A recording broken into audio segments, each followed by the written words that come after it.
Assalamualaikum dan selamat sejahtera. Kami daripada Diploma Pendidikan Awal Kanak-Kanak. Saya Nur Adlina binti Ahmad Zaidi dengan nombor matrik 3242000561. Saya Aina Syihab binti Zamzaibun dengan nombor matrik 3242000571.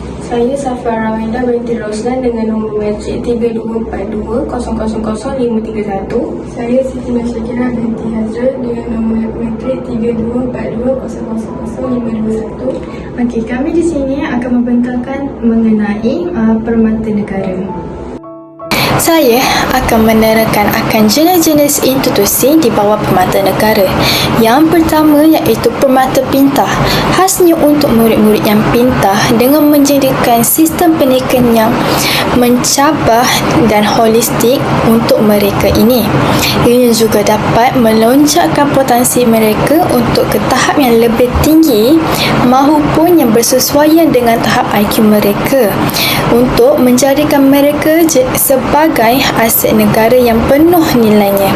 Yang kedua iaitu permata insan, khususnya untuk murid Islam yang penuh berbakat dalam bidang agama Islam dengan menyediakan program yang berasaskan INAK iaitu Integrasi Ilmu Nakli dan Akin. Ianya juga dapat membentukkan mereka untuk menjadi seorang ilmuwan Islam yang tersohor dan dapat juga meningkatkan potensi mereka untuk menjadi hafiz dan hafizah yang soleh, solehah dan patut dibanggai. Bagi permata seni, ia mengilap bakat dan potensi tinggi murid-murid dalam seni choir, seni muzik dan juga seni tari. Selain itu, bagi permata remaja pula adalah untuk membangunkan potensi remaja dari kumpulan B40 yang berusia 13 hingga 19 tahun yang tinggal di kawasan miskin, bandar, yang at risk berdasarkan kekuatan atau aset mereka tersendiri. Manakala untuk permata kurnia pula, ia menyediakan intervensi awal dan pendidikan berkualiti bagi kanak-kanak autism yang berumur 2 hingga 6 tahun agar menjadi berdikari serta bersedia ke sekolah arus perdana. Dan seterusnya, ia juga memberi sumbangan kepada masyarakat. Assalamualaikum warahmatullahi wabarakatuh. Saya di sini ingin membentangkan tentang implikasi institusi negara terhadap perkembangan kanak-kanak. Apa itu institusi negara? Institusi negara memainkan peranan yang penting dalam memastikan perkembangan kanak-kanak berjalan dengan lancar.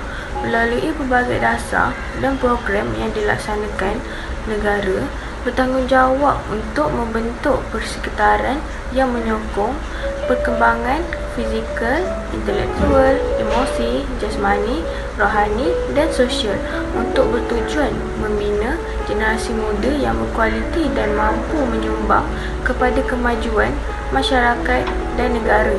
Dengan adanya sokongan daripada institusi negara, kanak-kanak dapat membesar dalam suasana yang selamat dan aman. Berikut adalah 5 contoh dan huraian implikasi institusi negara terhadap perkembangan kanak-kanak.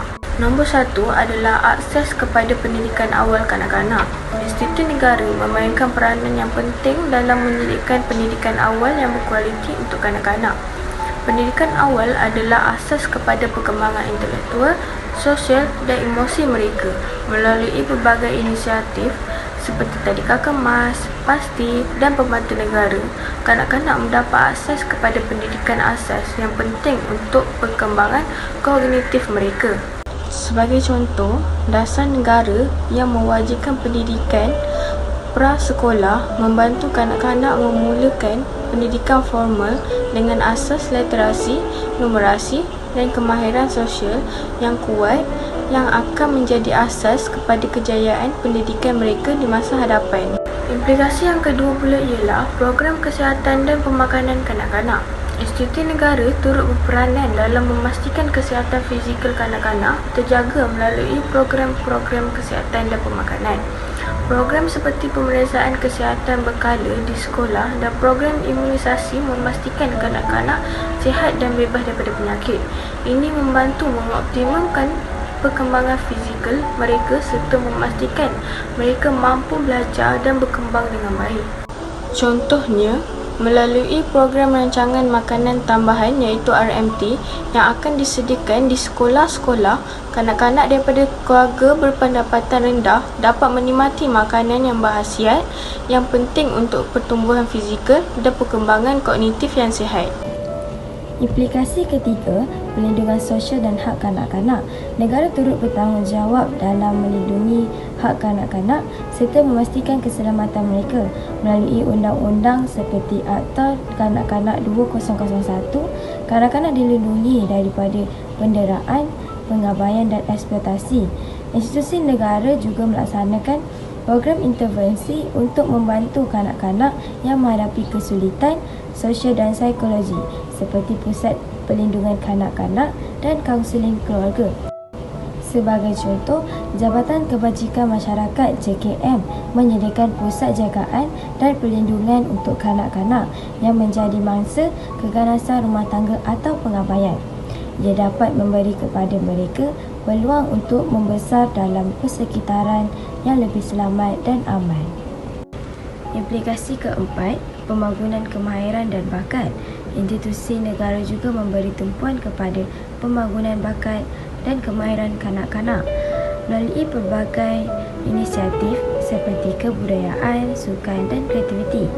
Program seperti Majlis Sukan Sekolah-Sekolah Malaysia MSSM dan pertandingan kebudayaan dan kreativiti yang dianjurkan oleh institusi kerajaan membantu kanak-kanak membina keyakinan diri, kemahiran kepimpinan dan kemahiran sosial melalui aktiviti kokurikulum. Sebagai contoh, kem sukan negara yang dianjurkan oleh Kementerian Belia dan Sukan. Ia melibatkan kanak-kanak dalam pelbagai sukan dan aktiviti fizikal yang bukan sahaja membantu perkembangan fizikal tetapi juga mengajar nilai disiplin, kerjasama dan semangat kesukanan. Sisi kelima, dasar sosioekonomi yang menyokong keluarga. Negara turut berperanan dalam menyediakan dasar sosioekonomi yang menyokong keluarga untuk membesarkan kanak-kanak dengan lebih baik. Program bantuan seperti Bantuan Sara Hidup, BSH dan skim bantuan kanak-kanak membantu keluarga berpendapatan rendah menyediakan keperluan asas untuk kanak-kanak seperti makanan, pakaian dan pendidikan. Ini membantu memastikan kanak-kanak mendapat akses yang adil kepada peluang untuk berkembang tanpa halangan ekonomi. Contohnya, bantuan khas kewangan akan membantu dan memastikan kanak-kanak daripada keluarga miskin akan dapat terus bersekolah dan mempunyai keperluan pendidikan khas. Contohnya, bantuan khas kewangan akan membantu dan memastikan kanak-kanak daripada keluarga miskin akan dapat terus bersekolah dan mempunyai keperluan pendidikan asas seperti buku dan pakaian sekolah. Itu sahaja pembentangan kami pada hari ini. Sekian, terima kasih.